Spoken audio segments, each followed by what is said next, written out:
Twitter, Twitch, at PTL Radio Show, of course, on the Occupy Democrats Network, on their Facebook fan page, and their 10 million followers. Thank you all for joining us. Boy, do we have a jam-packed show lined up for you today. The former Nevada Republican chair, Amy Tarkanian, is going to be joining us here in just a couple minutes. Why? Well, it turns out the Donald Trump campaign is lying to Nevada voters. Yes, that's right. They're blaming Democrats for this weird caucus primary coming up, and Amy Tarkanian is calling it out, the former Nevada Republican chair, and she's going to be telling us and giving us the goods on this. Also, coming up here at the bottom of the hour, a reporter out of Washington, D.C., her name is Corinne Clifford. She's made some interesting statements on social media. She actually had a run-in with Dan Crenshaw, who I don't support and don't defend, in regards to the border. Here, I want to play you a little clip, if I may. Here is her run-in with Dan Crenshaw in Washington, D.C. This took place yesterday. Congressman, what do we do about the border? You should be talking about the border. The border matters the most. Stop it. I don't have to stop. I'm in public. It doesn't matter. I'm in public. I can do whatever I want. Free press, the United States of America. That's what you're paying for. You're paying for congressmen that don't care about free press. I will talk to her about that. I will say that you can't do anything you want in public. And while I don't defend Dan Crenshaw much of the time, I will defend him here. He doesn't have to answer a question from a member of the media or a reporter in the hallways, when he's walking out of his office. But I will talk to her about that, and she has some strong opinions that I probably disagree with, but I'm sure we'll have a good discussion about the border crisis. She's also made statements, in regards to January 6th insurrectionists, that they're political prisoners. And she says Trump supporters are nonviolent American patriots and more. So we will talk to her about those topics coming up here at the bottom of the hour.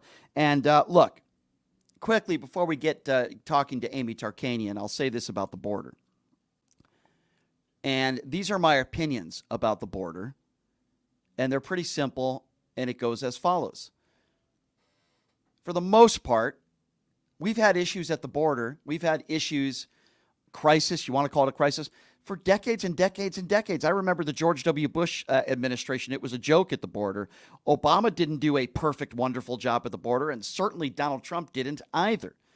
Under Donald Trump's administration, we had over 1,000 families, children that were separated from their families, some of whom which have still not been reunited. Things have not been perfect at the border for a long, long time. Are there more people crossing the border illegally now than they were, 3, 4, 5, 6, 10 years ago? Yes. I think there's a lot of different reasons for that. But one thing I never hear Republicans talk about when it comes to the border crisis is we have more people in this country undocumented that overstay their visas than cross the border. Why is it I never hear Republicans talking about that? This is a crisis. And Republicans and Democrats need to find a way and work together to solve the problem. Pointing the finger and saying this is all Joe Biden's fault is not factually accurate, and it's not going to solve the problem. So Republicans and Democrats have put forth together a bill that we haven't seen, a bill that a lot of people in office haven't even been able to see it. But before many Republicans see this bill, they're already saying it's going to be X'd out before it even arrives on their desk. If they really care about the border, don't they want to work with Democrats and at least put something forth and put something together that would actually work? Excuse me. This is what Dan Crenshaw said to reporters outside the chambers yesterday.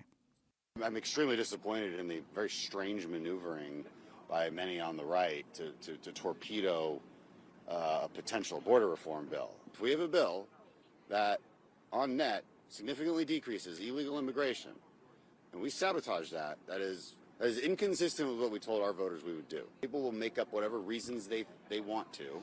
There's a number of them, I'm sure. But it would be a pretty unacceptable dereliction of your duty. So what Dan Crenshaw said right there, I agree with 100%. Obviously, I respect his service to this great nation. Obviously. I don't always agree with him politically on a lot of different policies, but he's absolutely right when it comes to this bill put forward. What do we know? We know, based on several Republicans in office, that Donald Trump has asked them, members of the House, Republicans, has literally asked them not to negotiate with Democrats and sign off on this bill. Wait until he is in office, because it would make him look bad. It would make the Republicans look bad, and it would make Joe Biden look good. Is that America first? Is that a Make America First agenda? He's also said on the record in interviews that he wants the economy to crash. Well, I've got some bad news for some of you out there that are rooting for Joe Biden to fail. Bad news for MAGA Republicans out there. Bad news for those of you that are saying the economy is going down the toilet and Joe Biden is ruining this country, because these are not opinions that I'm about to give you. These are actual facts. I know some of you struggle to spell that word. We just had a blockbuster job report that just came out earlier this morning. You can't make any excuses and say, oh, these are just COVID jobs coming back, because that would be a lie. These are not opinions. These are facts. Again, I know some of you MAGA supporters out there struggle with this. 353,000 jobs were added last month. Rising wages are outpacing the falling inflation.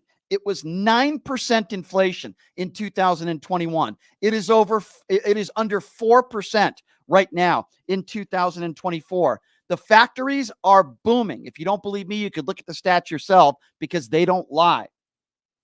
Insulin costs are down. And for the first time in the history of this country, Medicare is negotiating with Big Pharma to lower prices. That's never happened before in the history of this country. Gas prices continue to plummet, as they have been for the last 18 months. Now, all those things that I just listed, if you're a MAGA supporter, that might make your head explode, but those are facts.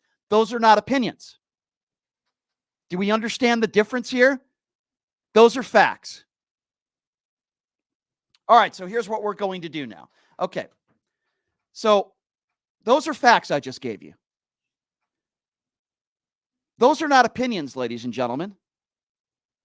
It's very simple. Now, I can lie like so many MAGA supporters do, and I could make stuff up as I go along when it comes to the Biden administration, because, quite frankly, the Biden administration is not perfect. Joe Biden is not perfect. I would never say that. There's things that I would have done differently. There's no question about that.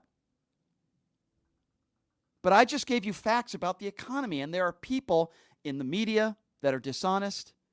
There are people with obviously an agenda. There are people that will lie on Fox News, Newsmax, or OAN. And they will kiss the ring of Donald Trump and wear the Donald Trump knee pads, for lack of a better term, that will tell you the sky is falling. And yes, they are obsessed on the border. And they will make it seem like every undocumented person that crosses the border illegally, or every undocumented person that's in this country, is going to rape your children and kill you. The facts don't lie. While there sadly are a small minority of illegals in this country that are committing heinous crimes, and it's despicable, and I don't want them in this country, the overwhelming majority of those that are illegal, the overwhelming majority, are not committing violent crimes. And per capita, you actually have a better chance of being the victim of a crime of someone who is a U.S. citizen than someone who is undocumented. But if you watch Fox News or OAN or Newsmax, they will lead you to believe that somehow every illegal in this country is a rapist. We remember what Donald Trump said. These Mexicans, they're rapists, they're bad people, and I suppose some of them are good people. Trump was right here in Las Vegas last week talking about how bad these people are that are entering this country illegally. A small minority of them are bad. I don't want them in this country. Do we have a crisis at the border? Absolutely. Do Republicans and Democrats need to work together to fix the problem? Absolutely. I don't deny facts, but I just gave you facts about the economy and job growth and inflation, gas prices. These are not opinions. These are facts. So when you hear somebody saying that Joe Biden has ruined the country, he's killed our economy, those are idiots that are liars. They are MAGA buffoons that are lying to you, the American people. And if you don't believe me, you could look up these stats yourself. As Ben Shapiro said, the little weasel who I'm not very fond of, facts don't care about your feelings. I just gave you facts. And I've interviewed people on the show that say, well, that's not what people are feeling. Those stats are, so what? There are people in this country that are struggling. There's absolutely no question about that. And a lot of that has to do with what took place before Trump left office, something called a global pandemic and COVID. There are people that are still struggling. We have not fully recovered. Before COVID, we have not fully recovered. All right, here's what we're going to do, ladies and gentlemen. We're going to take a quick break, and when we come back, we are going to be joined by the former Nevada Republican chair, Amy Tarkanian. The Trump campaign is lying to you, lying to Nevada voters about this upcoming primary. What exactly are they saying? What are they lying about? We'll talk about that with Amy Tarkanian. Coming up next, you're listening to Pushing the Limits right here on KSHP.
All right, welcome back. It is Pushing the Limits on a Friday. Thank you so much for joining us. A quick note, if you're watching on the Occupy Democrats Network, click on that subscribe button. It's only $5 a month.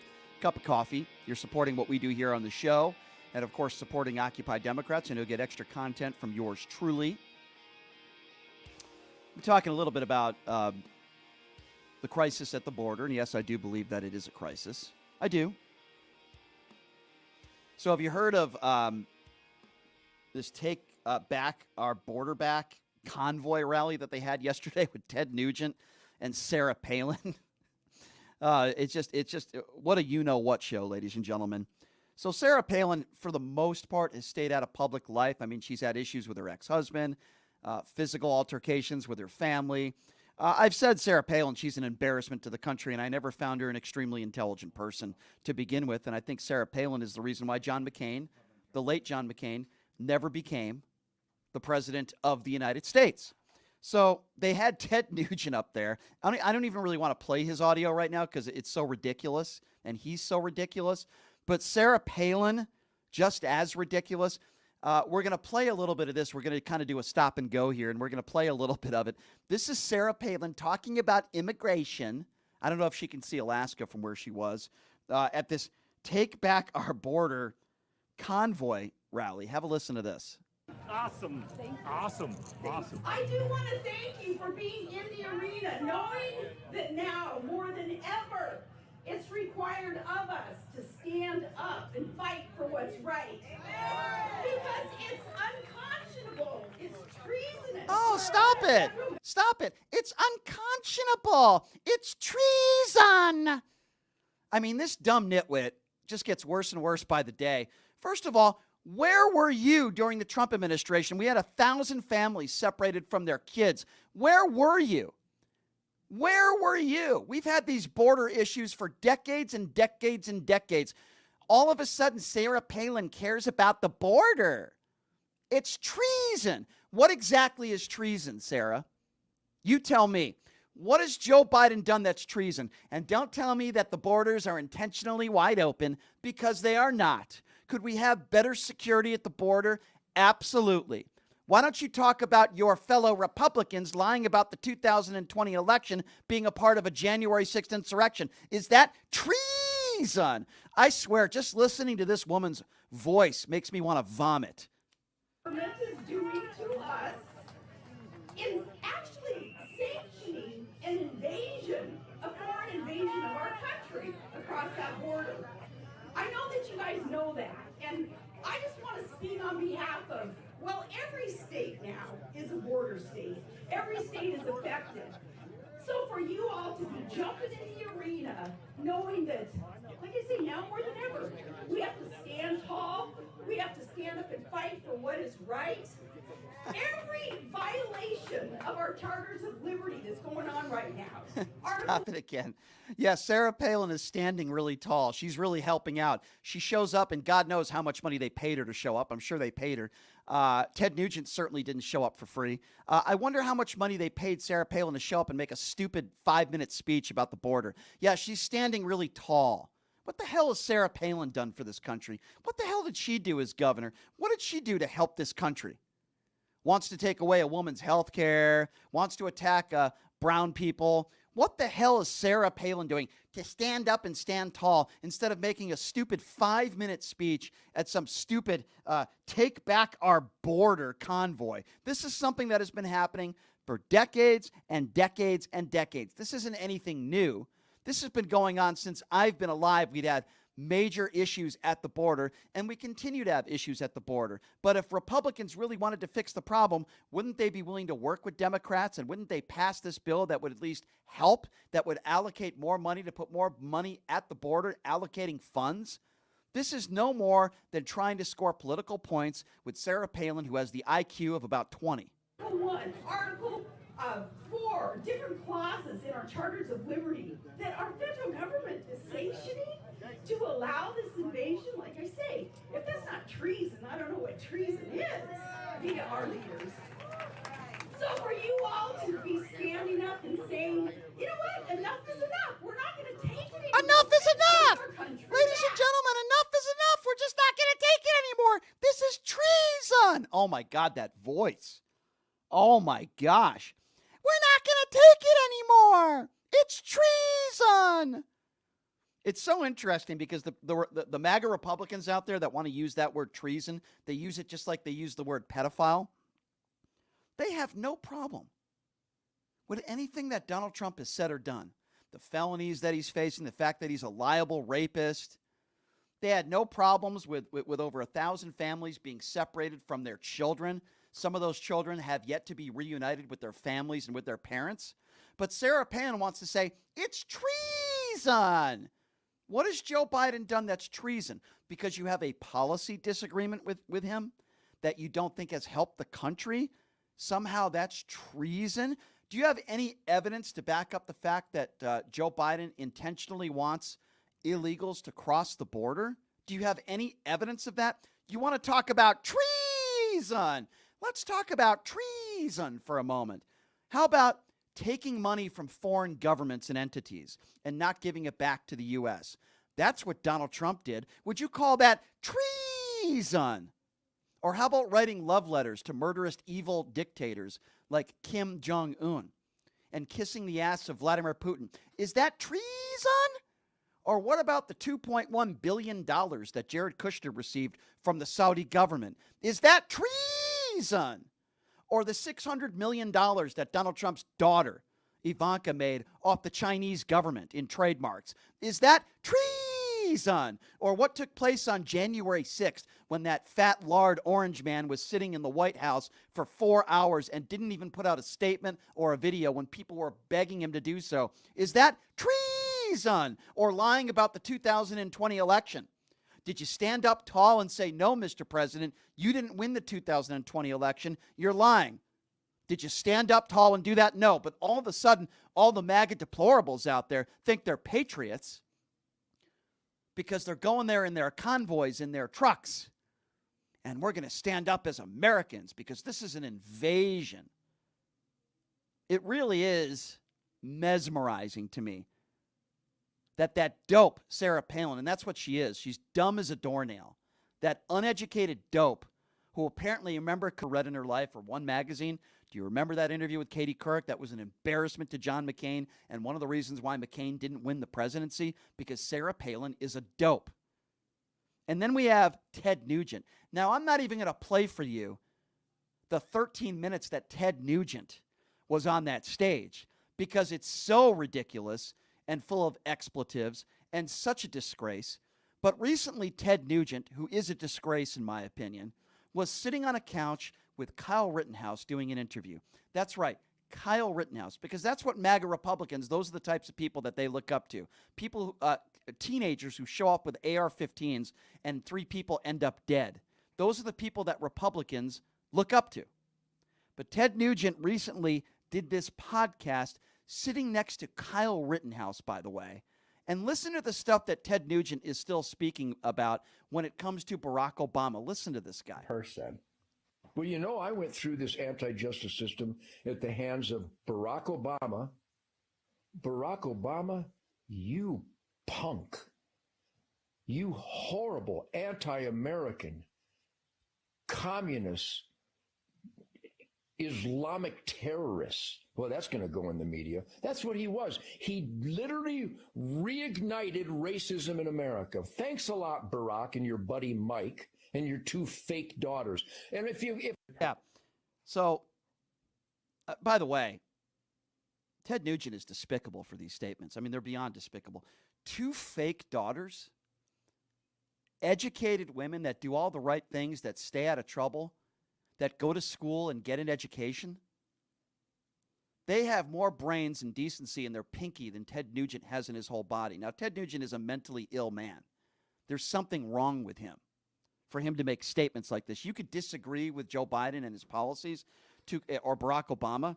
You just called Barack Obama an Islamic terrorist. Okay? Islamic terrorists behead people, murder people, rape children. And you just put Barack Obama in that category. What does that say about Ted Nugent? And by the way, he's saying all those things while he's sitting next to Kyle Rittenhouse, a dumb 17-year-old who went to a Black Lives Matter protest with an AR-15, and 3 people ended up dead. Whether it's self-defense or not is not the point. You're an idiot for being there and bringing that weapon with you.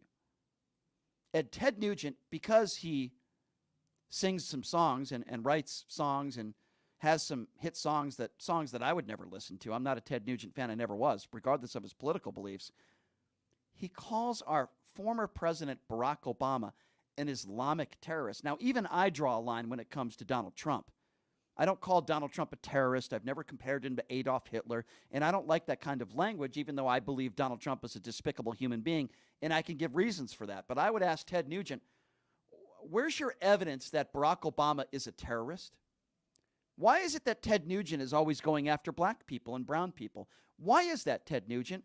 Maybe it's because 99% of the base of people that buy your albums and go to your shows are white. I don't know. Maybe it's because the overwhelming majority of people that would go to a Ted Nugent concert are MAGA supporters. This is the same type of language that Donald Trump used, the birther language that, Barack Obama wasn't born in this country. Do we remember that? These are the people, these are the spokespeople for the Republican Party. Okay? I'll take Taylor Swift, a woman of character, of decency, an extremely successful woman. I'll take Taylor Swift over your people. I'll take Taylor Swift over Ted Nugent, who is a disgrace and an embarrassment to this country with his language. I'll take Ted Nugent over Sarah Palin and Kid Rock any day of the week. Kid Rock is trailer trash as far as I'm concerned. And I feel the same way about Sarah Palin. They're trashy human beings that are ignorant to facts, and they say stupid things on a daily basis. I'll open up the phone lines. Do you disagree with me on this one?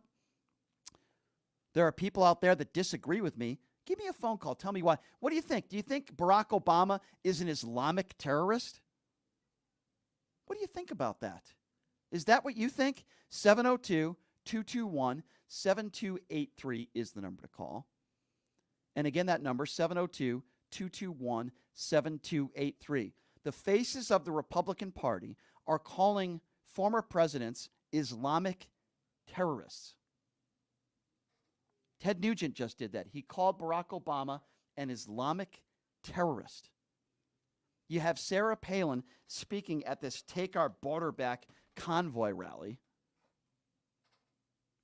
It really is mesmerizing, ladies and gentlemen, where we're at now as a country. And it's interesting because Republicans don't want to talk about the overwhelming majority of the people that have overstayed their visas are those that are undocumented in this country. But I'll never hear Republicans, really, or Democrats talk about that. It's a big problem that needs to be fixed. 702-221-7283. And again, that number, if you want to be a part of the conversation, 702-221-SAVE. Let's go to Patrick. Patrick, what's going on? Hey, Brian. Years ago, man, Telemundo used to refer to Obama as the deporter-in-chief. And a big part of that was because of the asylum seekers during his administration. A large percentage of them did not qualify, and they sent them back. And that created some ruffles. Now, what Biden has done is he has removed Trump's policy for asylum seekers. We all agree everybody has the right to seek asylum, but it should be done from their countries or from Mexico, and that policy has been removed to where these people are here in the United States. And well, illegal immigration is the same, but the asylum seekers that are here and given status, court dates in 2030-something, those are the influx of people that is the big concern. It's not the illegal immigration. It's the illegal immigration that the people have now been granted asylum seekers.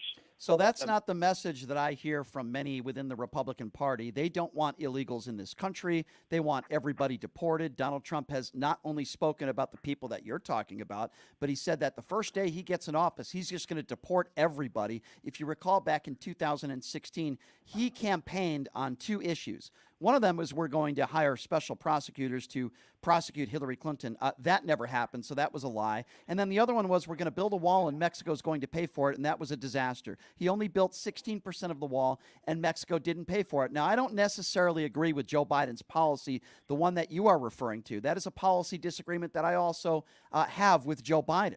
But to the problem that I have, Patrick, is instead of Republicans coming to the table and at least passing this bill put forward, Instead of doing that, Donald Trump has already said to some of his Republican friends that he doesn't want the bill to pass because it would make Republicans look bad. Now, if this is Brian, it was a bad bill to begin with. What's in the bill?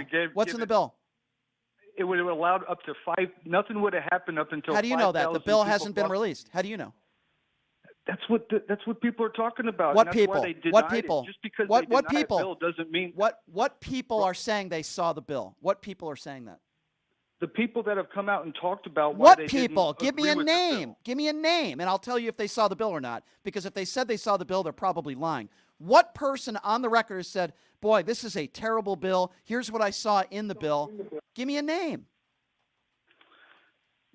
I don't have a name for you. You don't have a Brian, name. but Okay, I got you. The point is Because it's they a haven't bad seen the bill. bill. Just because they deny the bill doesn't make it. No, the point. You just assume that's a good bill. It was The a bad point. bill. Okay, first of all, Patrick, both sides are never going to be totally happy with any bill. There's going to be things in there that they're not going to like.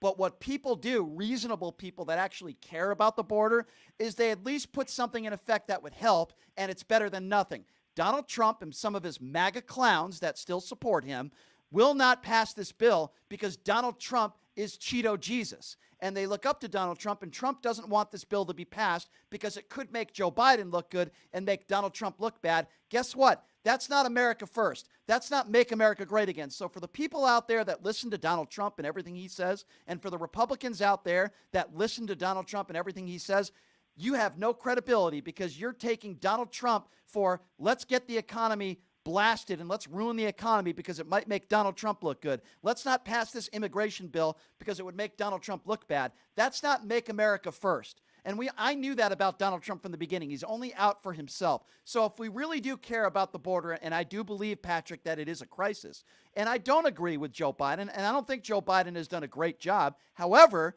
you're putting forth initiatives, and I can give you many more, by the way, if you don't, he asked for $13.6 billion to increase deportations of people crossing the border illegally. But guess what? Republicans did not comply, and they would not do it. Why is that, Patrick?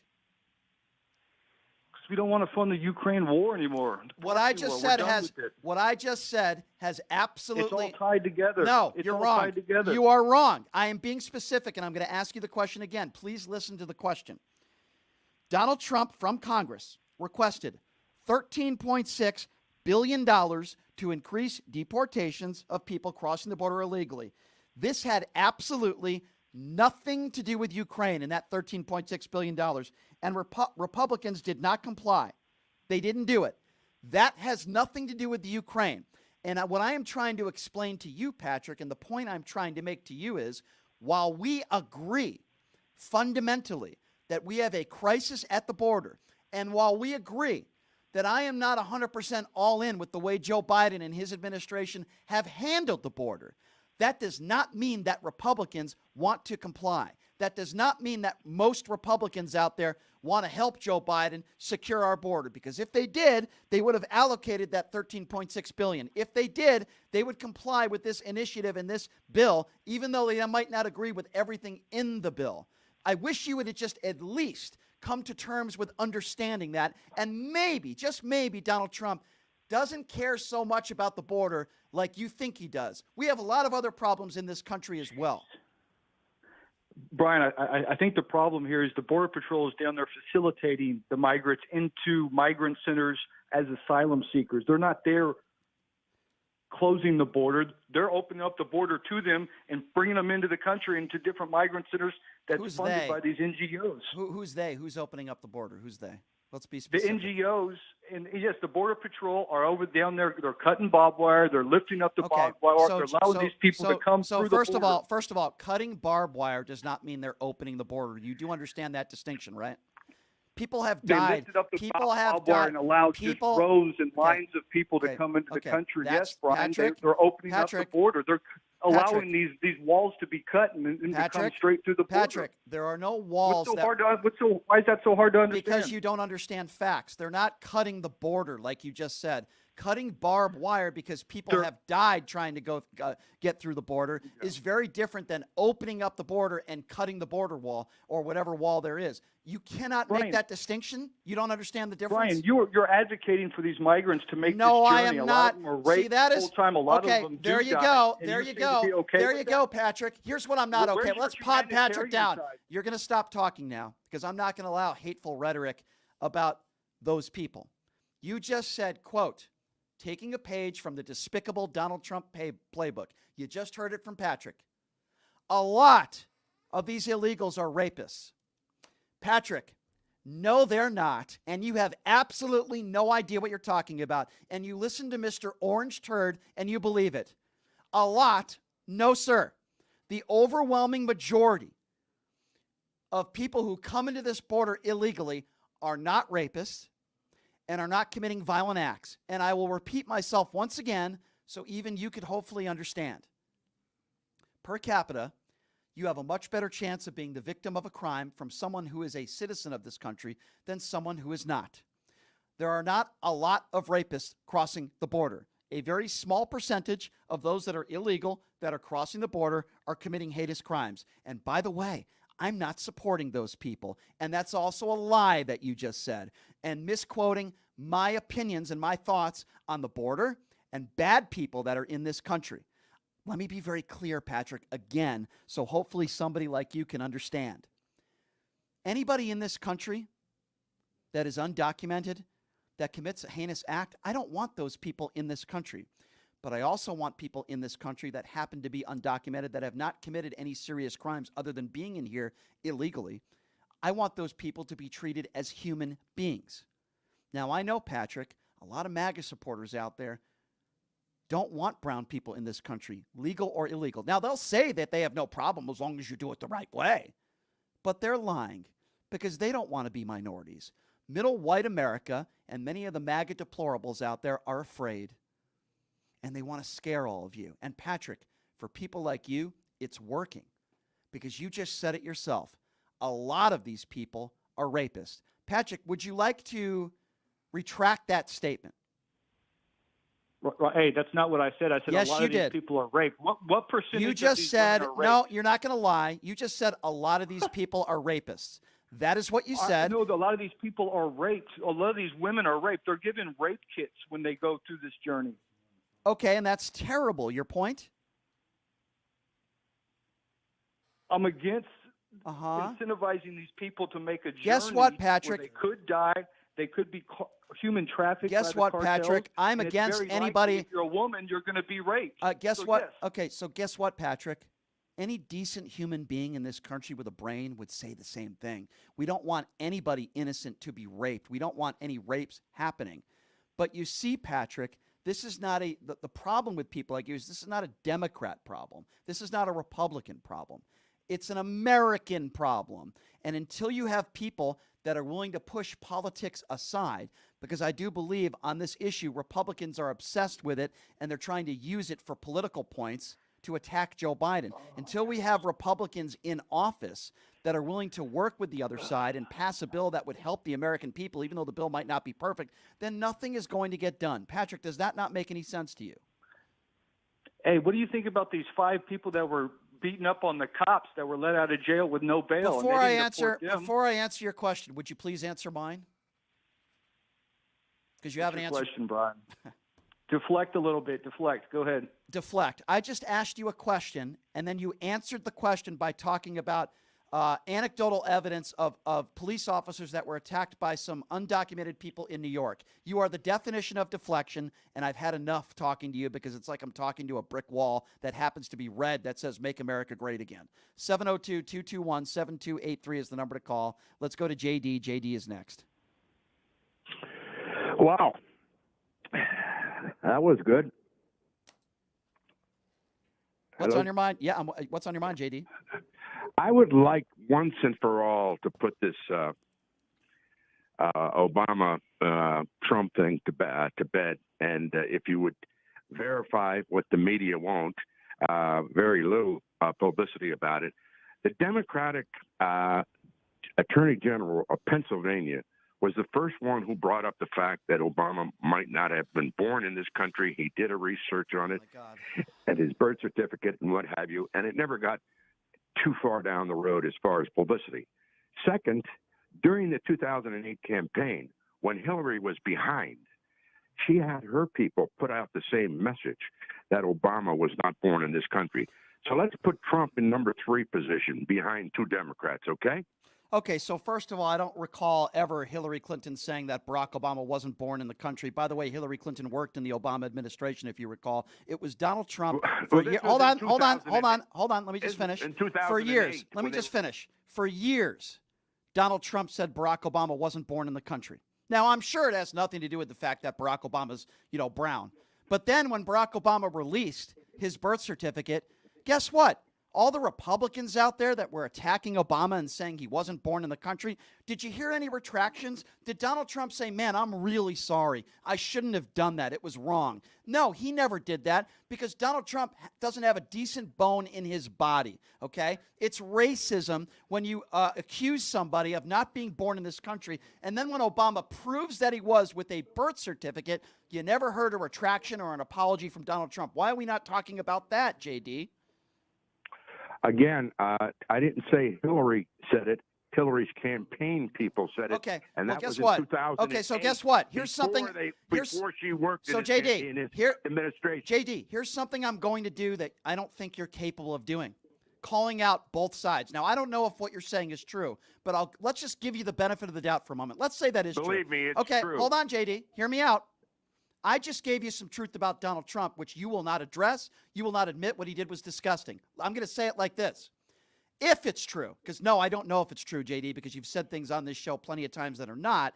But if it is true, and people within Hillary's campaign jumped on board with that birther issue, then guess what? They're just as wrong as Donald Trump, and it's despicable. Exactly. And it's right. Well, why don't I ever hear you say that about Donald Trump? Are you willing to repeat that about Trump? We've never had that. We've never had. I'm asking you right now. Yes, I agree. I agree with you. You agree with what? Let's. What do you agree with? What your statement about Trump repeating it if it's not true? I agree with that. What do you mean? Wait, hold on. What do you mean if it's not true? It is not true. Barack Obama was born in the United States. He showed his birth certificate. Are you willing to say on the air right now, Donald Trump lied? There were people that also from the hospital. That they didn't have a birth certificate like that. So random people from a hospital. People from the hospital that worked in the JD. Can we get on to some other things? In a moment. JD, Barack Obama was born in the United States of America. He showed his birth certificate, and I am not going to. Okay, so stop entertaining conspiracy theories and say Donald Trump. Wanted to bring out. I wanted to bring out the other factors besides Trump. The 2 Democrats. Guess what? Trump Hillary Clinton said the same Guess thing. what? Hillary Clinton never said that Barack Obama wasn't born in this country. I just agreed and Donald with you. Trump did. She didn't say it. And I know that. Did. Okay, but guess what? The guy who you voted for years said that he wasn't born in this country. He never retracted. He never apologized. And that's the guy that you supported. And that's the guy I would imagine that you would still vote for in 2024. Correct? Yes or no? Yes. Okay. Well, I mean, I don't want to hear you talking about somebody in Hillary Clinton's campaan when you seem to have no problem for voting for somebody like that. Okay. Now, you've mentioned so many things in your warm up and your last conversation. The illegals that are coming through in the national debate with Trump and Biden. Biden is on tape suggesting or telling people to come across the border and seek asylum. He was saying that in the campaign, and that is on tape. That's irrefutable by anybody. Okay, all you have to do is go back to the national debate between Trump and Biden, okay? So now, we've had almost 10 million people, 2 million people that we don't even know where they're at. They just ran away. Why they didn't take the free stuff, who knows? 8 million that we're paying for everything. Over 300 people now, I believe, that they've caught on the terrorist list. Just think if 1% of the 2 million people that have just ran into the country are bad guys, we're in a lot of trouble. And Your there phone, doesn't seem to JD, be- your phone is crapping out on me. I think you're on an Obama phone. You're so concerned about the border today, but you certainly weren't concerned about the border when Donald Trump was in office.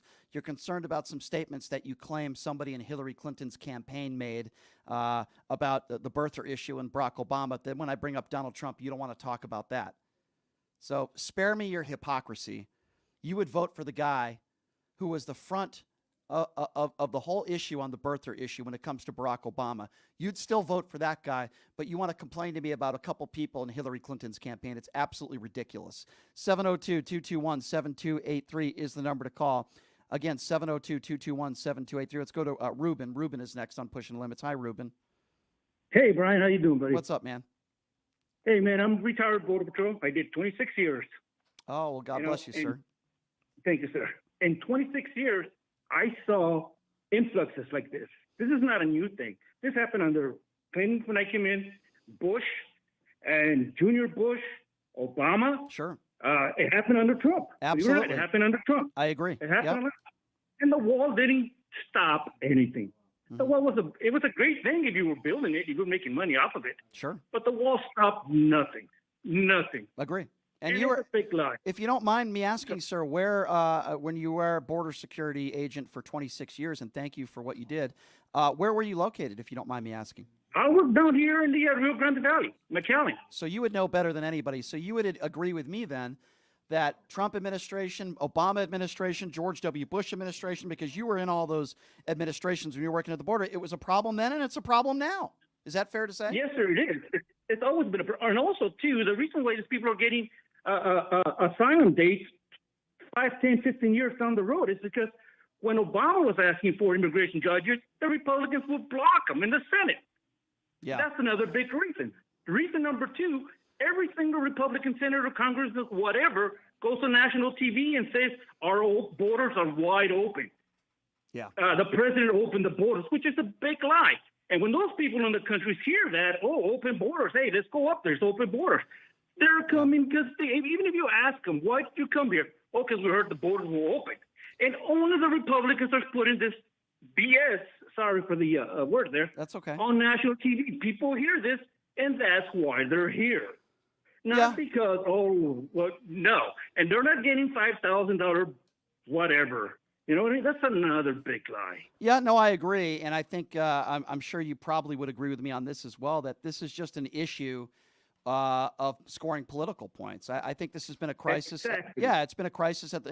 We have great. And isn't it interesting, sir, that I'm sure during when you were working in the 26 years, isn't it interesting that there's a bill put forward now that would allocate more money to put more border agents at the border, and Republicans aren't going to pass it. In fact, they're not even going to let it happen.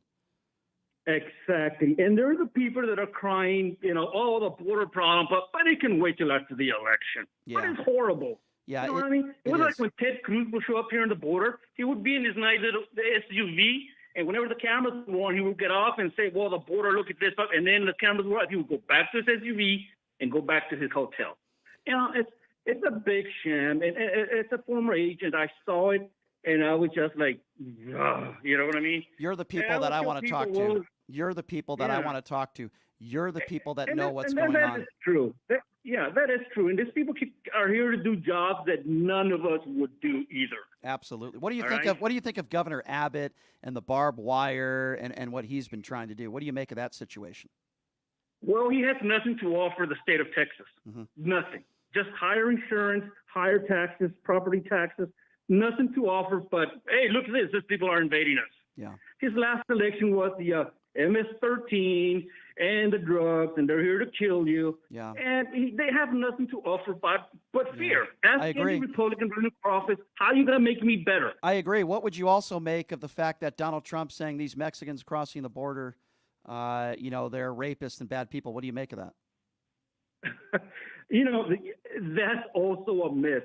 Most of these people are just Yeah. Christians who are just dirt poor. And also, Yep. too, if you believe in the 80s, which destroyed their economy with Sure. the Contras and the Salvadorians, Well- death squads, we destroy their economies. Well, let me So say we can this. have two plants down there. Let me say this. Thank you for what you did for this country as a Border Patrol agent for 26 years. I really do appreciate you, and I know most Thank people, you. most people in this country would as well. Thank you for speaking the truth. I appreciate you calling into this show, and you call back anytime, you. sir. I appreciate your perspective. Thank you so much. Thank you. Love your show. Keep Thank you. going back up, Brian. That Keep means giving it to them. that means a lot. I appreciate you saying that, sir. Thank you so much. All right, sir. Thank you. you. Because I used to be a Republican, not anymore. I could Interesting. see through the lies, no more. Well, I appreciate you being honest with us, and I appreciate the call, sir. Thank you so much.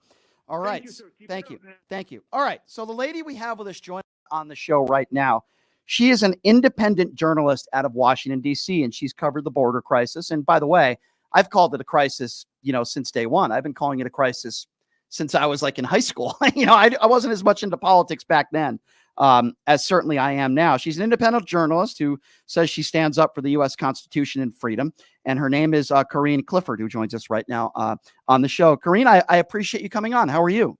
Hi, Brian. How are you? I'm sorry I'm a little bit late. I was in U.S. federal court. Oh, that sounds I cover important. all of the J6 trials. I also cover the trials of Christians being persecuted and prosecuted for standing up for pro-life. And there's a sheriff's convention that I'm covering. So I'm always overwhelmed in Washington, D.C. But I know what's happening at the border. So I'm here to answer any of your questions. Yeah, I definitely want to talk to you about border stuff. And I know you had a little, I guess you could call it run-in with Dan Crenshaw, who, by the way, I don't defend very much on this show, even though I do appreciate his service to this nation. All right, so since you just came out of a January 6th hearing, let me ask you this. Would you agree with me, before we get to where you were at, that there were some people on January 6th that did some very bad things, attacking police officers? There were some people that were convicted for some very violent crimes that they owned up to, and there were plea deals. Would you agree with me that there were a percentage of people that did some very bad criminal things that day? Is that fair?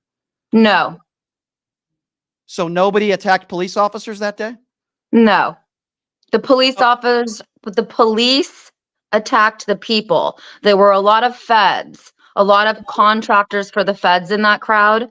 98% of the violence was caused by feds or police. No one should have been murdered that day. No police were murdered that day. 4 American patriots died that day. 2 were murdered by the police, and 2 died of heart attacks from the chemicals the police put in the air that day. So the videos that I saw, and there's videos out there easy for access to everybody to see, of police being beaten with their own batons and being sprayed with pepper spray, officers screaming. Was that just made up? Were those actors, or I'm just confused, because while I agree that not everybody should have gone to jail. In fact, I had a woman on yesterday, Pam Hemphill, 70-year-old lady, nice lady. She made a mistake. I didn't think she deserved to go to jail for 2 months. But when I see the videos of officers being beaten with their own batons, and it's easy access if you want, it's out there. You're saying those people, I'm confused. Am my eyes lying to me? I mean, I'm confused. I mean, you really need to read the U.S. Constitution, and I'm not being degrading or demeaning. I'm just saying the U.S. Capitol is owned and controlled by the taxpayers. That doesn't mean that doesn't mean people can go into Nancy Pelosi's desk and defecate on her desk. It doesn't mean that people can damage the Capitol. It doesn't mean that people can commit violent acts and attack police officers. It doesn't mean that people could go in there and chant, "Hang Mike Pence." Yes, ma'am, I have read the Constitution, and the Constitution doesn't say you can go into the House chambers, break windows, steal property, and defecate on people's desks. No, it doesn't say that in the Constitution. The people who broke the windows are high-level feds. It was a Fed setup. The people who went into Nancy Pelosi's office were allowed in by the police. The New York Times told most of them to do what they did for photo ops. I have interviewed these people. I spent half my life now at the U.S. federal court. J6 was a high-level setup by the feds. It's a Fedsurrection. So where is the evidence that the feds set up January 6th? Like actual real evidence, not somebody just saying that. I mean, I've interviewed so many people, so you'd have to look at all of my work on Instagram, on X. You'd have to look at all the hundreds of hours of shows I've done. How did you find me? How did you originally find me? How did I find you? I saw a video of you at January 6th. No, I'm just kidding. That was a bad joke. No, I wish I had been there. I wasn't there. My daughter had COVID, so I wasn't there, but I wish I had been there. I wish I had. Why do you constantly, okay, so let me ask you this question. You said all January 6th insurrectionists are political prisoners. So you're not willing to admit to me today that anybody that was prosecuted in a court of law for what they did on January 6th, that everybody is innocent and not one person should have been convicted on January 6th. Is that, I'm just trying to understand. It's not a court of law. The U.S. federal court is totally corrupt. And believe me, I did not come into this with an opinion. I started overseeing the U.S. federal court in March of 2022 when these trials started. And what I've seen is the most biased, the most corrupt judges who say in the sentencings, if you think the 2020 election was corrupted, you belong in prison. If you stand up for Donald Trump, you belong in prison. I saw a judge last week who said, I'm buying you a beer. I'm buying the prosecution a beer. No judge, her name is Judge Anna Reyes, no judge should be able to buy a beer for anyone that works for the federal government, especially the prosecution. What judge on the record said that if you think Trump won the election, you should go to jail? Reggie Walton. Reggie Walton. I'll look that up. I'm very aware. You're going to have to read through all the transcripts starting in March 2022. Look at the case of Dustin Thompson. Okay, so that's April 2022. Look at my Instagram. Look at my X. Look at all of the shows that I do. I'm asking you right now because that's why you came on the show. I'm asking you questions. So even the judges that were appointed by Donald Trump, Republican judges, they're all corrupt. All the judges.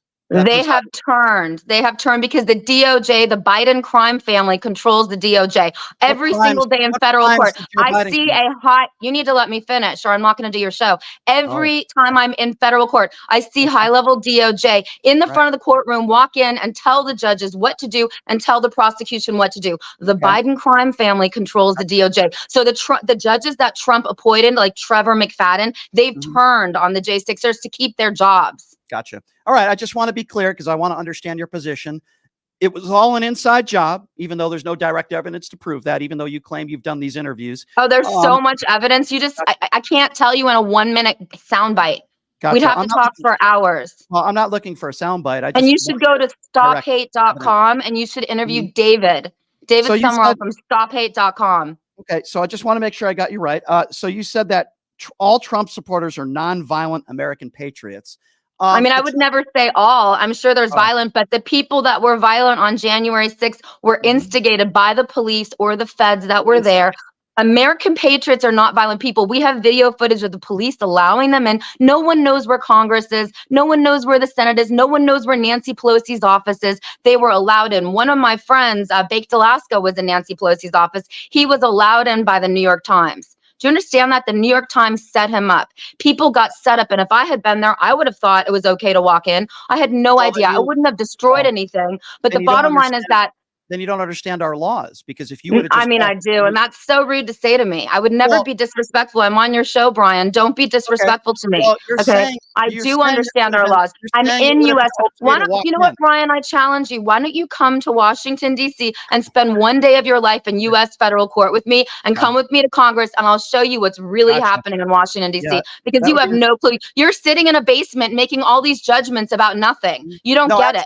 American patriots who stand up for Donald Trump are getting arrested in numbers. 33 people got arrested in the month of January by the feds. If I may, because I'm trying to be respectful here, but I'm going to respond to what you just said. I don't have to go to Washington, D.C. to have. You do. Okay, if you have to experience it, or you're not a real journalist. You're just a talk show host babbling like everybody else. You're just. I'm on the streets of D.C. experiencing it. Witnessing it, boots on the ground, heels on the ground. You're just in your parents' basement babbling about nothing. So first of all, what entity do you work for? Nobody's hired you. You don't even have a real job. So don't you insult me. That's so tacky. I work for myself and everyone hires me. And what I do is so dangerous.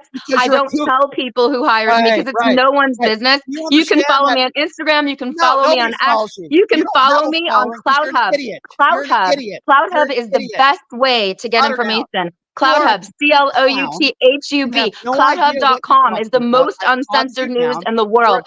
CloudHub.com. Go to CloudHub.com. I'm a real journalist. I'm boots on the ground, heels on the ground. I'm in Washington, D.C., telling you the truth. I experienced it. You live in your parents' basement. You're back. Responsibility for what they did on January 6th makes you a complete idiot. You are a nut. Yeah, you muted me. So you're censorship.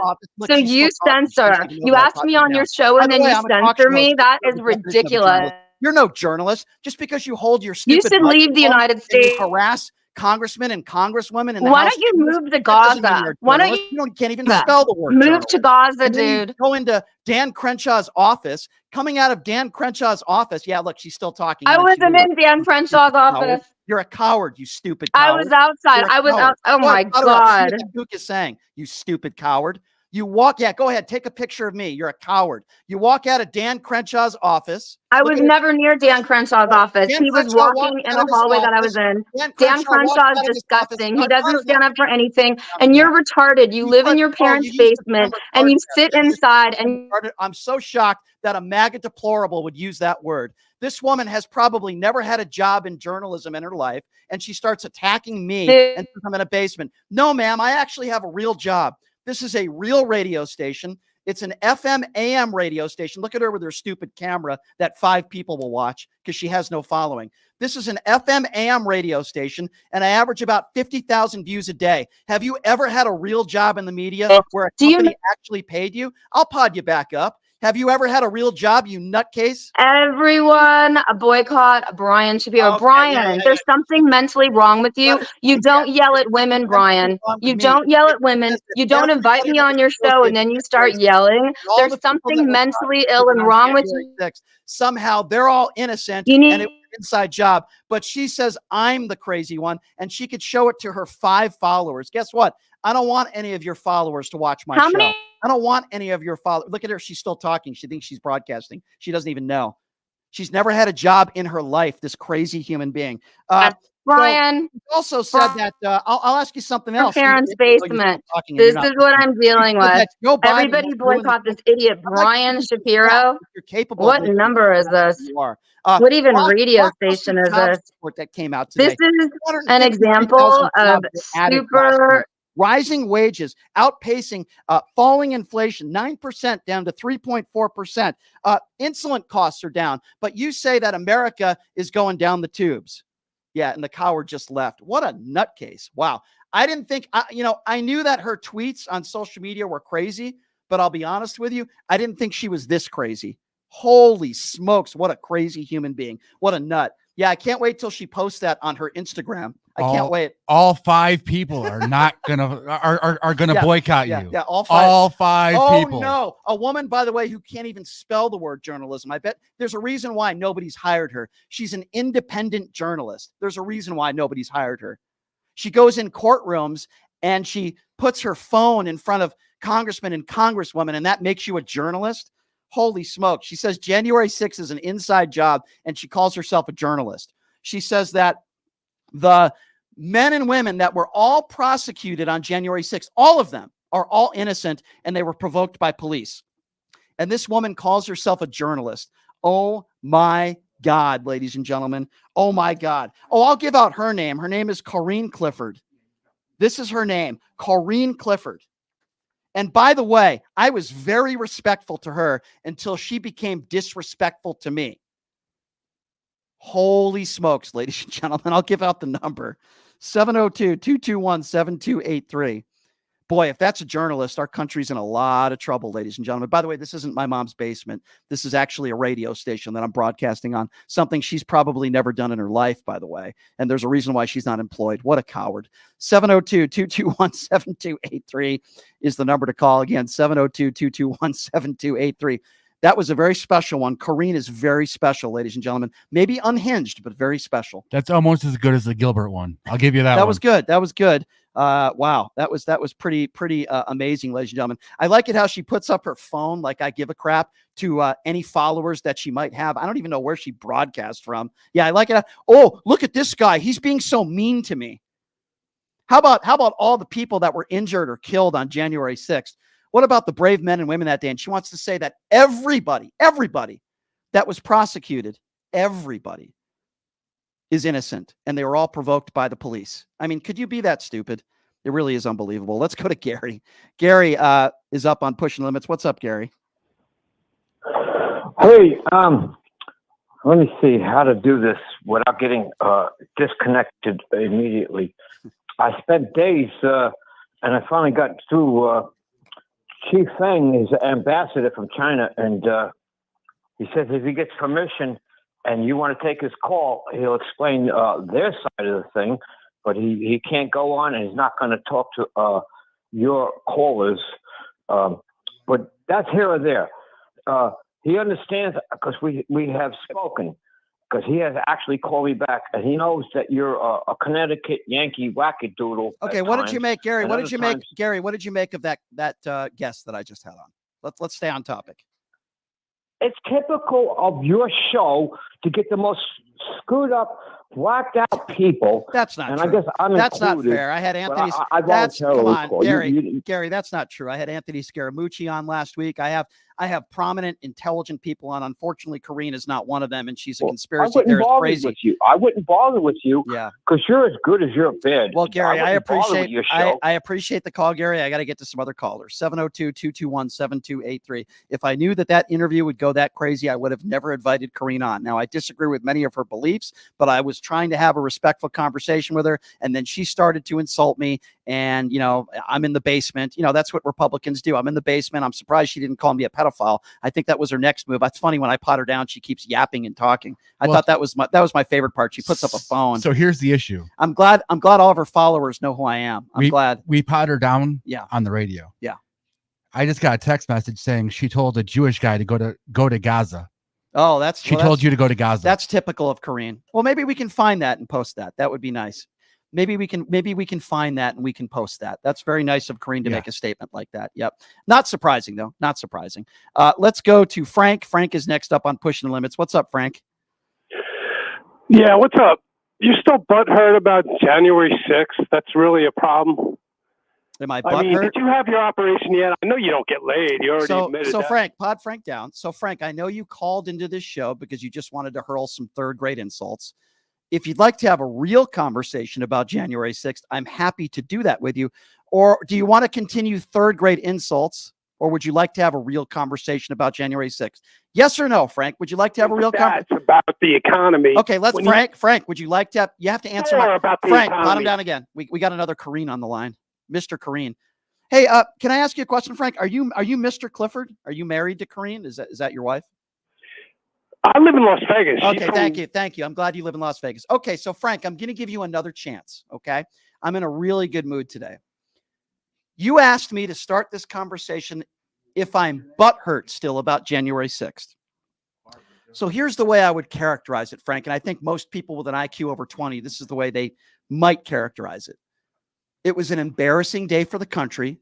It should never happen again. It was a violent day. A lot of people got hurt that day. Some people got killed. And that day should have never happened. So, Frank, that's the way I would characterize January 6th. Frank, I'll ask you a question now since I answered your question respectfully. Do you disagree with me? You don't think January... Oh, he's still talking. He's not listening. Frank, I answered your question respectfully. Now I'm going to ask you a question. Is that okay with you, Frank? Is that fair? Thank you. I appreciate that. How do you feel? Frank, I asked the question. Let's see if you can control your emotions for a couple seconds. Frank, what are your thoughts on January 6th? What did you think about that day?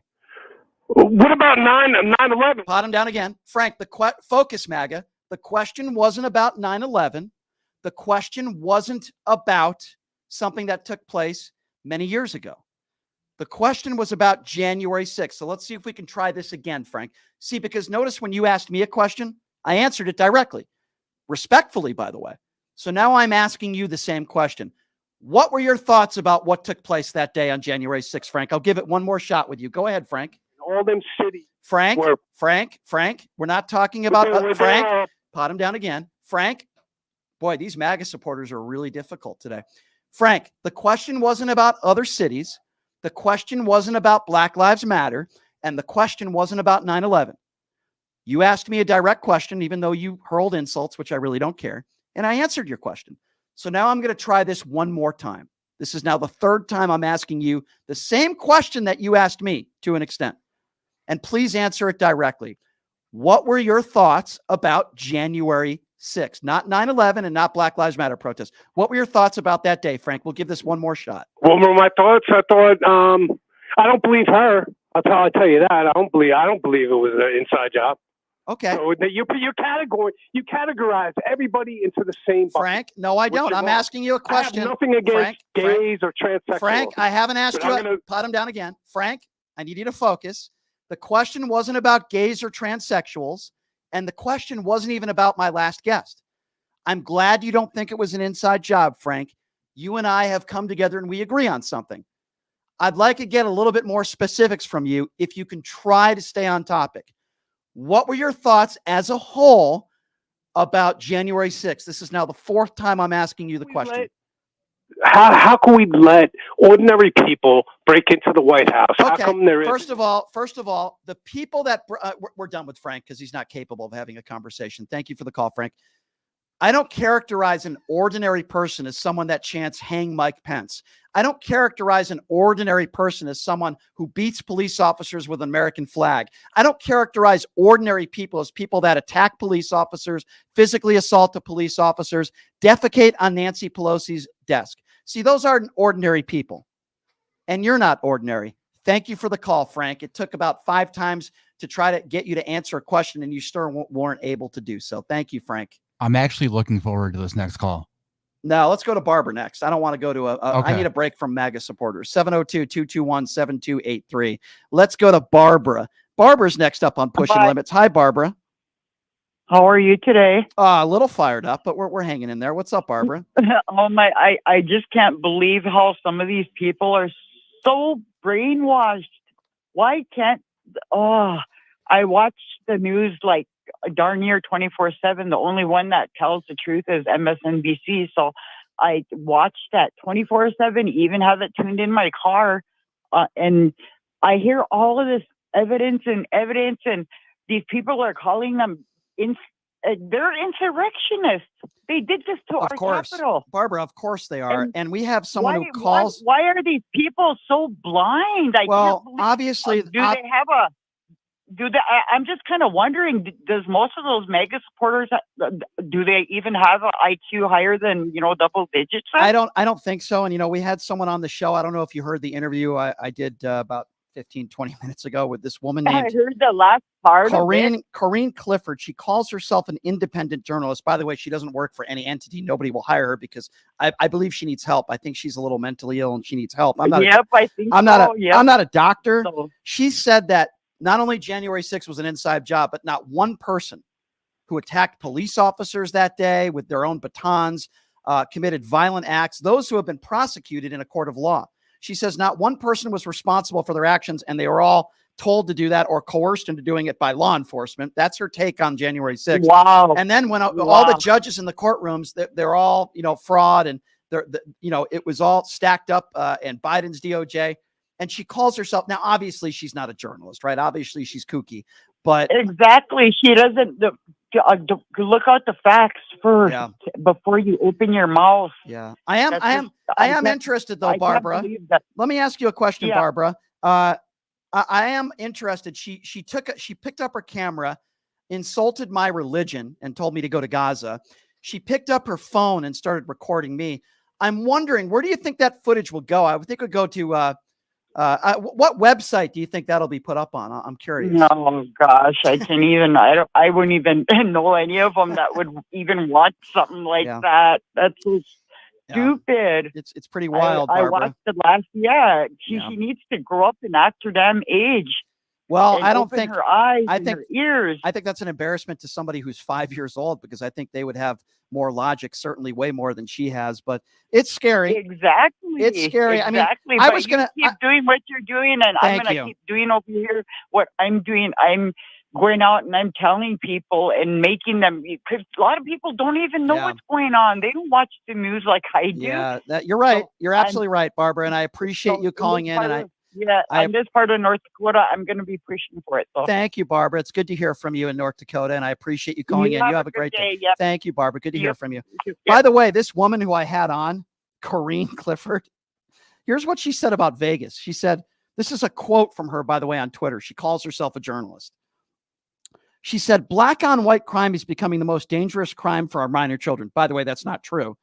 She said in November 2023, 3 children in high school in Las Vegas were murdered. That is also not true. That is a lie. While it's very tragic that one student was beaten to death, they were not all black people that committed the crime. Not that that makes it better or worse, but I'm just showing you the idiocy of this woman. And I was going to read that off to her as well.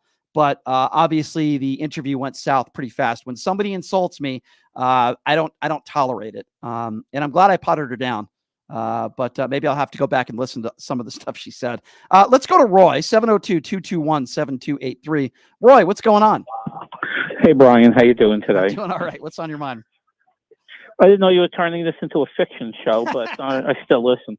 By the way, speaking of fiction, this woman retweets Alex Jones on her Twitter page. I just wanted to reiterate how crazy this woman is, but go ahead. Well, there's another honest fella. The biggest, I watched what happened on January 6th, along with a lot of other people, of course, and it was a disgrace. It was a horrific day. And as time goes on, a combination of Republicans making it normal and treating it as it was no big deal, and time has made far, far too many people forget what really happened that day. It was a disgrace. Yeah, you're right. It was an embarrassment and a disgrace. I agree. It will be an absolute disgrace if Trump's trial doesn't happen before the election. Yeah, I hope it does, Roy. Roy, I got to tell you, I mean, I'm mesmerized that there are people out there like Corinne. Like they're people that need help. Like I'm mesmerized that there are people like this out there that think the way she thinks. And by the way, she calls herself a journalist. Anybody could just take their cell phone out and push it in front of a politician and call themselves a journalist. She's probably never had a real journalist job in her life. I'm sure she probably doesn't even have any real college degrees in journalism. And she calls herself a journalist. Yet she says that nobody on January 6th did anything wrong. They're all innocent and they were coerced into doing all the things they did by police. I mean, you have to be a certain level of ignorant to make a statement like that. A very high level. Let's face it, the jails are always full of innocent people. Just ask everyone in jail. Yeah, it's really mesmerizing to me. And I gave her some stats about Joe Biden, and she decided to pick up her cell phone and video me to show her 5 followers that are also probably crazy Looney Tunes as well. Yeah. Yeah, but you know what's very sad? I'm not a Democrat, or I'm an independent, but I've learned to really lean more Democrat. I guess because I lean against the Republican Party of today more than I lean towards the Democrats.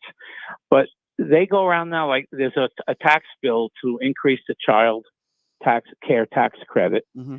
And Chuck Grassley came right out and said we shouldn't pass it now because it'll make the Democrats look good. Mm-hmm. But helping 400,000 kids come out of poverty doesn't make anyone else look good. It's just disgraceful that all they care about is not making him look good. And this is why we have to get rid of our current system. We can't continue to go without term limits when these 90-year-old men are still in office. It's just ridiculous. And of course, I've said it before, the Electoral College got to go when 7 states or 8 states control who becomes president. Yeah. That's frightening.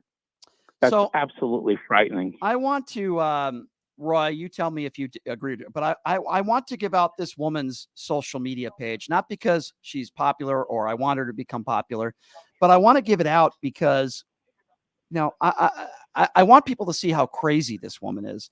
She's at Corinne Clifford. It's CORINNEC Corinne Clifford.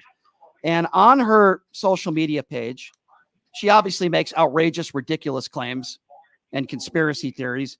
She said Trump supporters are nonviolent American patriots. I was going to talk to her a little bit more about January 6th, but again, she believes not one Trump supporter there did anything wrong. So how could you have a conversation with somebody like that? She says that January 6th insurrectionists are political prisoners. That's a double entendre if I've ever heard one. She constantly retweets Alex Jones. She says January 6th was a setup.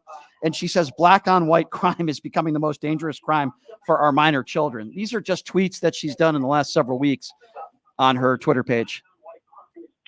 Well, unfortunately, there is a small percentage of people, I hope it's small, who go along with what she says. And you just hope that it's a very small percentage. That's all we could hope, Roy. And I'm glad you're not one of them. And I'm glad I'm not one of them. And we got to keep up the good fight, Roy. And it's good to hear from you, my friend. I appreciate the call, sir. Thank you. Take care. All right. If you're just joining us, you've missed a lot.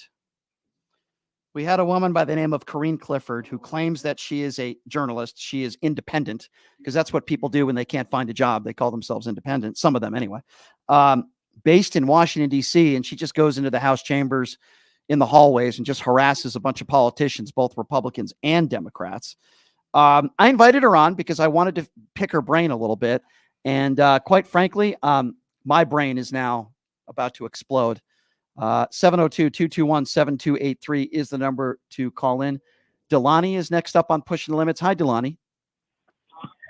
Hey, Brian, I wanted to give you some credit for trying to talk to some of these people. Thank you. I try. Good job. I try. Great job. Thank you. I appreciate that.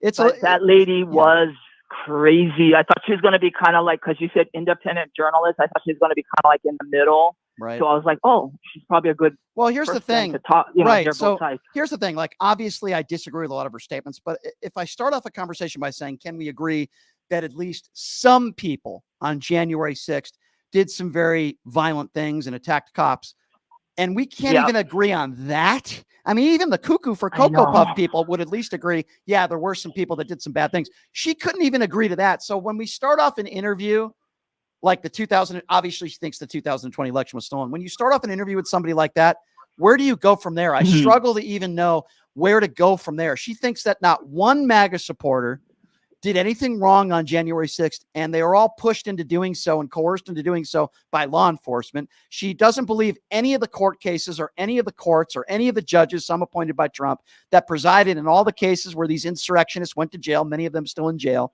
How do you have a logical conversation with somebody like that? Obviously, you can't. I know, exactly. And she wouldn't even let you talk. You let her talk, and then she went on, and I was like, oh, wow, she's not really like in the middle. She was like on the other side, but then I was still hearing what she had to say about it. And then she wouldn't let you respond to it, and then started calling you names, brought up the camera, and it was like, oh, that's it already. She's worse than some of the other ones that talk about it. I think I know. Oh, let's try to figure this out for a second. What website do you think she's going to post that video on? dumbestmagasupporters.com, uneducatedmagasupporters.com, I belong in a mental institution.com. I'm just trying to figure out like what. I mean, I don't even have any idea because we're all in our own silos. Like that other lady you asked earlier from South Dakota or North Dakota. I'm from Hawaii, and people here, just like she said, people are checked out. They don't know what's going on. They think I'm crazy when I tell them, we got to vote for Biden or we got to vote for somebody, but you know what I mean? Like, and we got to make sure like that there's people here trying to flip our state red. I know that for a fact. It's interesting it's interesting because somebody on social media just said, way to keep us divided. I just had a woman on, and by the way, I interview Republicans and Democrats on this show pretty much every day. Yes, you do. And I try to reach some common ground with some people. And I attempted that with her. And it is interesting that somebody would make the statement that I'm dividing people when I care about our democracy. I want Republicans and Democrats to pass bills together. We can all have disagreements and difference of opinion when it comes to policy, but the earth is not flat. January 6th was not an inside job. Donald Trump lost the 2020 election, and many of the people, the overwhelming majority, in my opinion, of the people that are in jail right now for the January 6th insurrection deserve to be there. And for the most part, I do believe in our justice system. That's not dividing people. That's just spilling out facts. And, yes, that to me, that's not dividing people.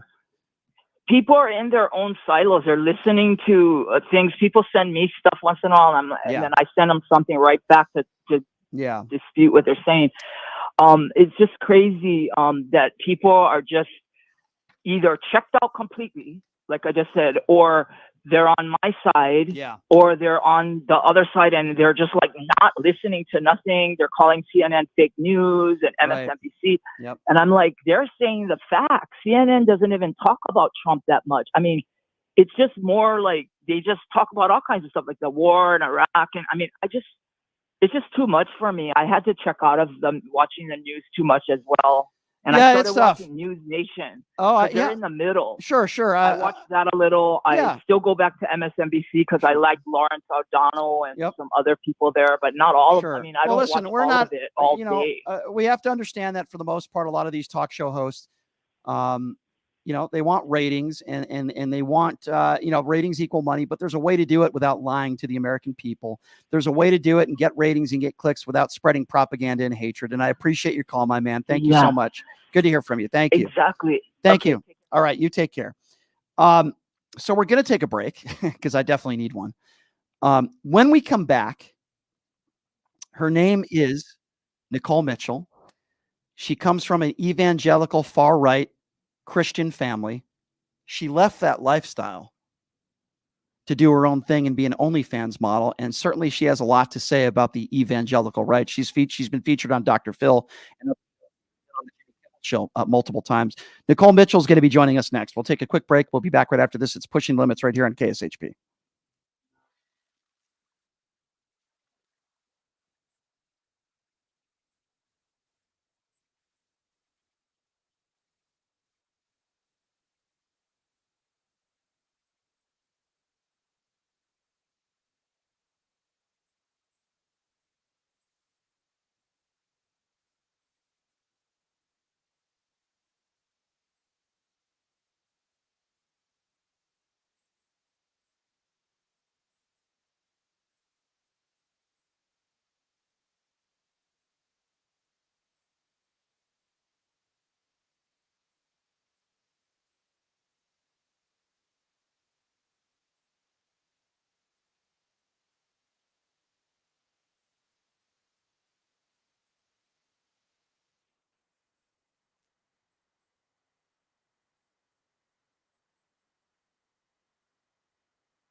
Carries.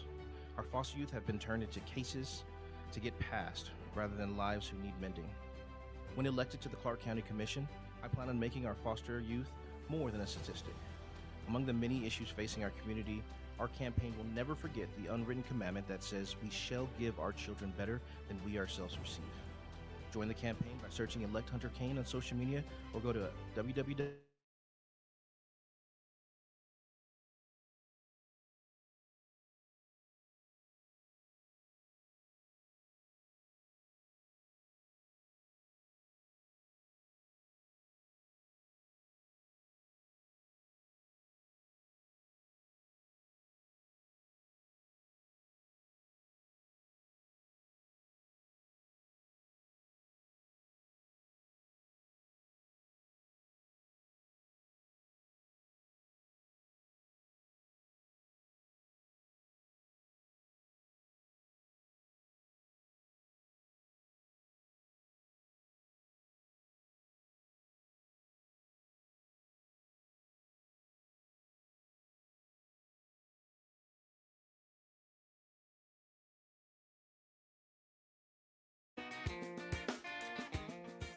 All right, welcome back. It is Pushing the Limits on a Friday, a very busy, heated Friday. Thank you so much for joining us. If you're just joining us, you definitely missed a lot. We can review, but we had a lunatic as a guest. I guess that's my fault. I didn't realize she was that crazy, but we had a lunatic on the show who really needs some mental help, mentally unstable. Sometimes I have mentally unstable people on the show. I'm going to repost that, and I'm going to, I think people like that need to be exposed for their bigotry and their racism and their anti-Semitism. So I will be reposting that. But it is a Friday afternoon, and I always like to end the week on a good note. And I love interviewing this lovely lady. Her name is Nicole Mitchell. She comes from a far-right evangelical family. She used to be a pastor. And for a time there, her family kind of disowned her because she wanted out of that lifestyle, but she got out of it. She's doing very well for herself right now. She's very happily has a really nice career, and she does well for herself. And her name is Nicole Mitchell. Nicole, thank you so much for joining us. It's good to see you. How are you?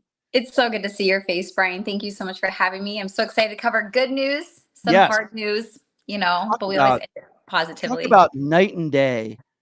And I hate to even make any sort of comparison because there is none between somebody like you, an intelligent, educated, beautiful woman who has a actual real career and is doing well for herself and doing what she loves to do compared to the last guest I just had. But anyway, we'll leave that one alone.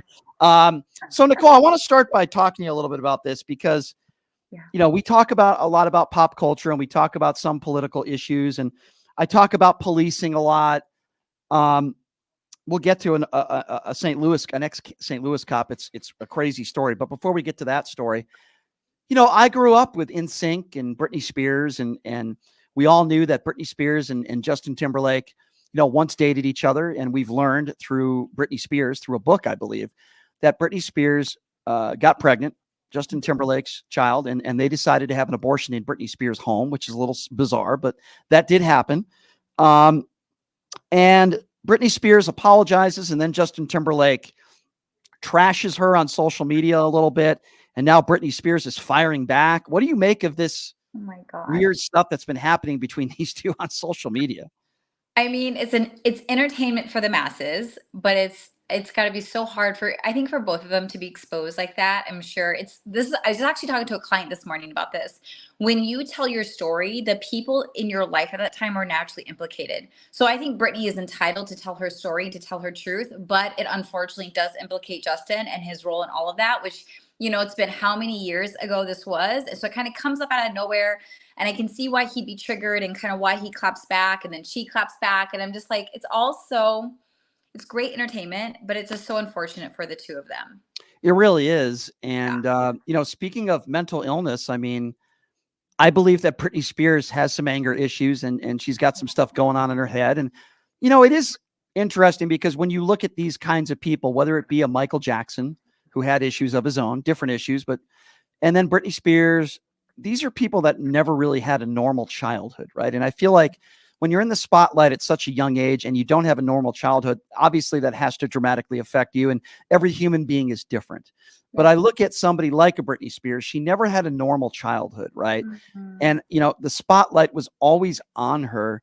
And I believe, she doesn't know what it's like, sadly, to live a normal everyday life where we get up and we go to the supermarket like you or I would, or we go to the shopping mall, we buy some clothes, we go anywhere. I mean, she's always swarmed by paparazzi. She's swarmed by people in general. And I understand that being, a celebrity, there's a price to pay for that. But with her, it seems like drama follows her everywhere, doesn't it? I know my heart breaks for her because, she was raised in an abusive home with abusive parents. And we see that with how she was locked down for 13 years and treated as though she's completely incapable and incompetent. And she's the one who built this massive empire. And like, there's a lot of mental trauma. There's a lot of emotional trauma. There's stunted effects from not being allowed to be out on your own. So I feel like what is coming out now is just the ramifications for how she was treated her whole life. And And I feel like this is kind of her healing. It's just like letting it all out. She was controlled for so long. She's raw. She's a mess. But my hope is that she'll find her footing once again. So I want to get your perspective, Nicole, on Donald Trump found liable. I think when you were on the show last week, the news broke where Donald Trump was found liable of sexual abuse, and then the judgment came out of how much money Donald Trump's going to have to pay E. Jean Carroll, and it was a little bit over $80 million. I want to get your thoughts on that. Now, I want to be clear on this. This isn't a criminal case, right? It was a civil case. However, a jury of Donald Trump's peers found that Donald Trump did sexually abuse E. Jean Carroll. What do you make of so many people in this country? I shouldn't say so many, but there are a large percentage of people that are Trump supporters that will defend him till the end, and they continue to attack E. Jean Carroll, call her a liar. What do you make of this case in general, of the way some people are handling it? It makes me so mad because in our society, we are just so bent towards believing men and prioritizing their success over a woman's wholeness. Like when a woman is assaulted or attacked in that way, it fragments her and there's lifelong trauma from it. And it's like we compound it by not believing her and smearing her name while cheering on the guy who did it to her. And so we have a societal problem at that level. And my hope is like, take whatever money you get and try to rebuild yourself. But it's so hard when you're not believed and you're put through trauma like that. It's so, so, so wrong. It really is. And listen, people want to talk about Jussie Smollett, right? And you and I have talked about Jussie Smollett on this show. That's a situation where somebody did something very dumb and very stupid, and it hurts real victims. But for the most part, I believe somebody when they say they were a victim of a crime. My first thing isn't, oh, they must be lying, right? Right. And, there are people that like Donald Trump who will attack E. Jean Carroll because her cat is named Vagina.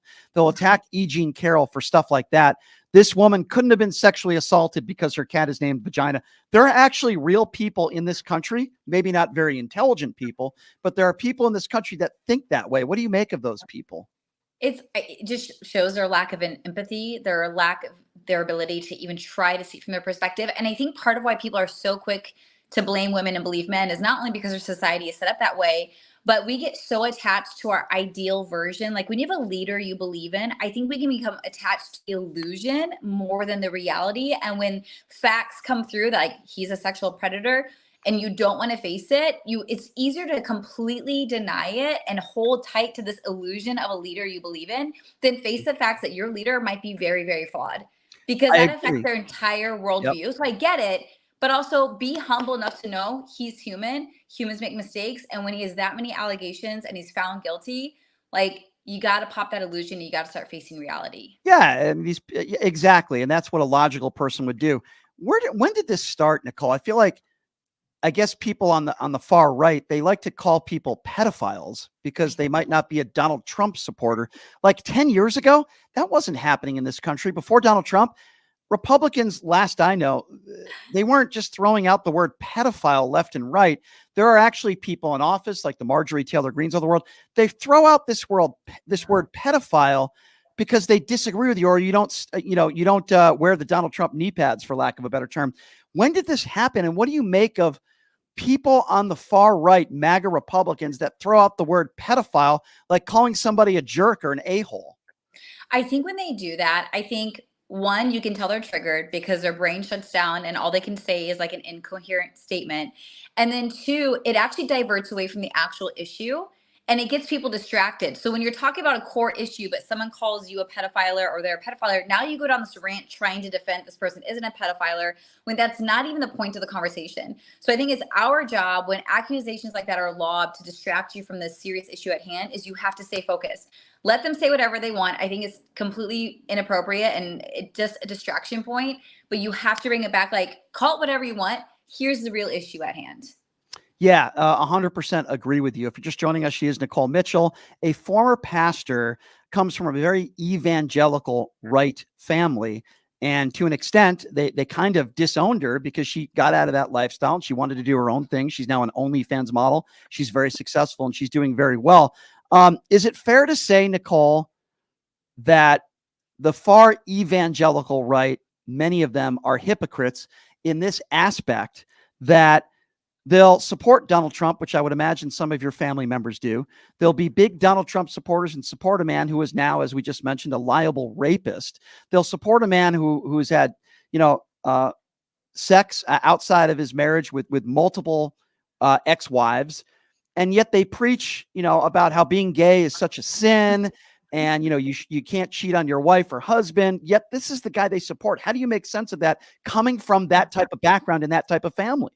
You know what's so interesting? Because I come from a conservative family and I was a Republican and I've made this switch over to Democrat. So I've been through this journey. And you're right, when I was growing up, we never used the word pedophiler. What we used when I was growing up was like they're baby killers. Like they pick one super triggering issue to try to rally their troops, and it works because when you raise kids in an environment of calling an entire people group baby killers, you don't want to identify with that. You don't want to listen to anything they have to say.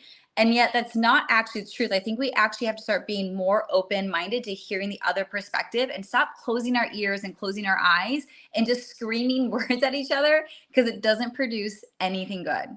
It absolutely doesn't. And if you don't mind me asking, I would assume that your immediate, your parents, they're big Donald Trump supporters. Is that a fair assumption to make? Mm-hmm. They are.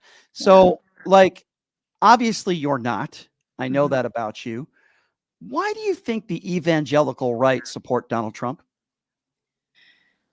I honestly think, and it kills me because I feel like they have to turn off part of their intellect to be one. And I don't mean that as an insult. Like, it's just from my own observation from being raised in that world and now being outside of it, is you have to turn off part of your brain and just jump on a bandwagon. So as long as you say we are against abortion, at that point, it doesn't matter what the leader is like. As long as they say the right words, we're anti-abortion, it's like that person gets our vote.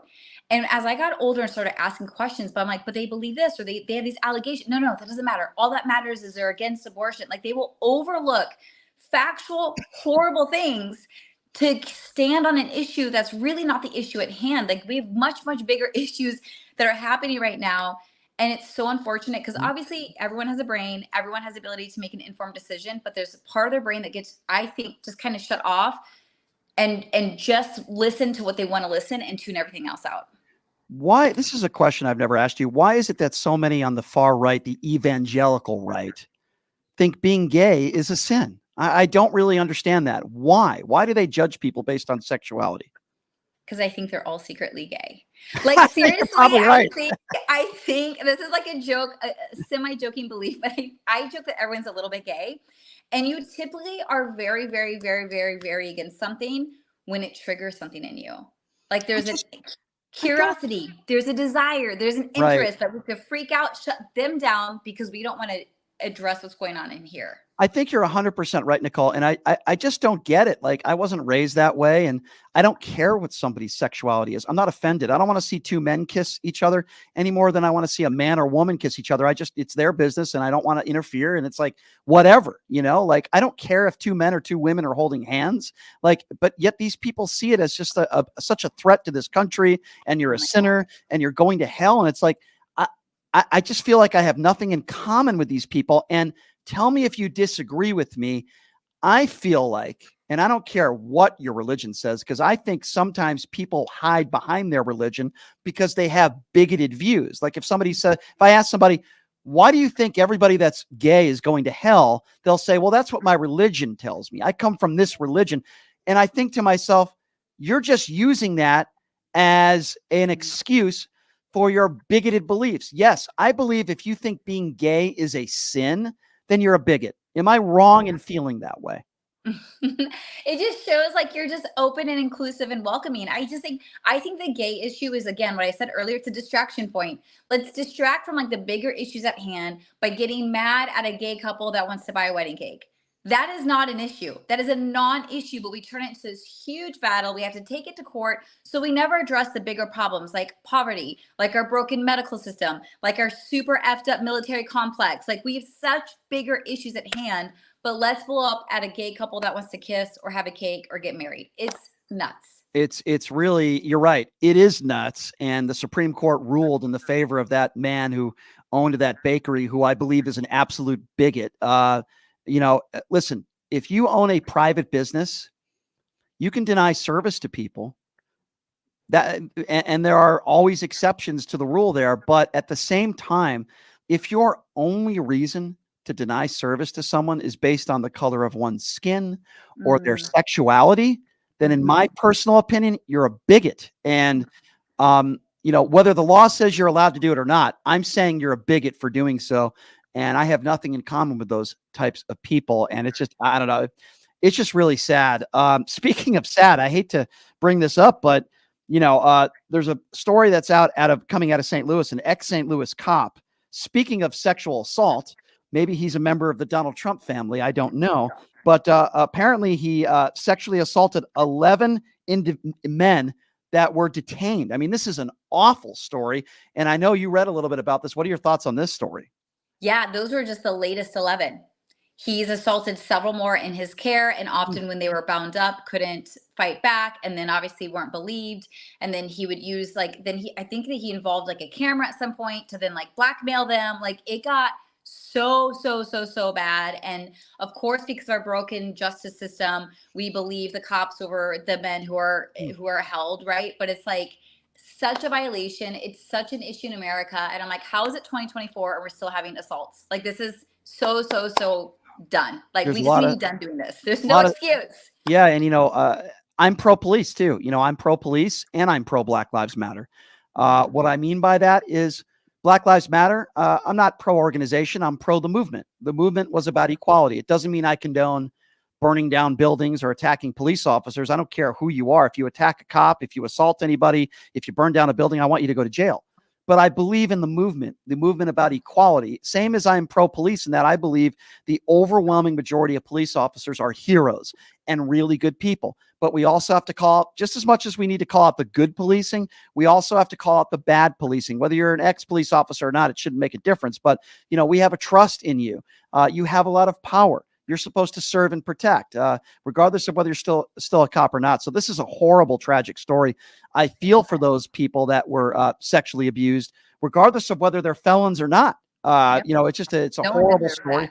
Yeah, it's terrible. And this person needs to be held to the highest extent of the law. And it certainly looks like hopefully he will. All right, Nicole, what do you got going on this weekend? Anything fun? Yes, I'm having a birthday party for me. It's my 21st birthday. Month. Congratulations, Exactly. 21. Thank you, Brian. I'm so excited. So afterwards, I got to go pick up my cake. I'm picking up flowers, balloons, picking up my food. It's going to be a wonderful, wonderful weekend. If I lived anywhere near where you live, I would absolutely be there. Unfortunately, I can't, but I hope you have a wonderful birthday, Nicole. You're a breath of fresh air. You know how much I always enjoy having you on the show. And have a great birthday and have fun, okay? Thank you. You too, Brian. Thanks, See you Nicole. next time. All right, Bye. you have a great weekend. That's Nicole Mitchell, everybody. She comes from a very far-right evangelical family. Used to be a pastor, and now she's an OnlyFans model. God, I love what she's doing with her life. And she said, this is what I want to do. And she's successful in doing it. And it's really an awesome story. It's a lot of fun, and it's an awesome story. By the way, if you were wondering, the crazy lunatic that was on my show, I think Justin sent me a chat, which was on your phone. That would probably be better if you could give it to me. The crazy lunatic who was on my show earlier put up a Instagram post about me, which I find, go ahead. Do we want to hear what she was talking? Not really, Okay. because there might be swears in there and stuff, and I don't really want to play back. There wasn't. I listened. So anyway, I'll kind of summarize what she said about me. It's actually quite funny. By the way, she just texted me and said, please don't text me again. You're fake. And I'm going to respond and saying, trust me, it won't be hard for me never to talk to you again. She called me a fake radio show. She also said I don't respect women, which I find interesting because the fact that she's a woman has absolutely nothing to do with the conversation that we have. She also says I don't respect the First Amendment free press. What she doesn't understand is the First Amendment doesn't pertain to somebody having a radio show and a guest. I can actually cut you off anytime I want. I could hang up on you anytime I want, and I don't have to have you on my show. So she obviously doesn't understand what the First Amendment is. And she says, I target real boots on the ground, heels on the ground journalist. By the way, she doesn't even have a job in journalism, and she calls herself a journalist. And then she says, mutes me after he asked me to tell him the truth about January 6th. Nothing she said in that entire interview was the truth. And the reason why I muted her is because she went on a tangent insulting me, saying that I do a radio show in my mom's basement. She also said, I'm paid by the feds to harass her. So I'm not shocked that, by the way, I wish that was the case. I wish that feds would pay me a lot of money. Can I get some of that Feds money? That sounds like a lot of Damn. fun. The Feds could pay me to harass people. That sounds like a really fun job. I'll do that for free, ladies and gentlemen. She says, if you want to interview me and then you mute me, you are the problem. Who is Brian Shapiro? Boycott him. So she says in one sentence, who is Brian Shapiro? Like, nobody knows who I am. And then in the next sentence, she says, boycott him. So that makes complete sense. That's very intelligent. She says, I behave like a Fed set up that is part of Mockingbird Media. I don't even really know what that means. Then she says, why is Satan throwing so many evil people my way today? Please pray for me. Well, I can tell you one thing. You're the last person that I'm going to pray for. Satan has nothing to do with this radio show. I just call out bigots like you. I call out racist bigots like you. I'm going to take parts of that interview and put it up on social media because I don't tolerate bigotry on this show. In fact, I'm for everyone being treated as equals. That's what I am for. And when someone spreads hatred, bigotry, or tells a Jewish person to go to Gaza, I call them out and I expose them. Now, anybody can call themselves a journalist, right? Anybody could just go into the House chambers, claim you're a member of the media with your X account with 1,000 followers or 10 followers and ask people stupid questions.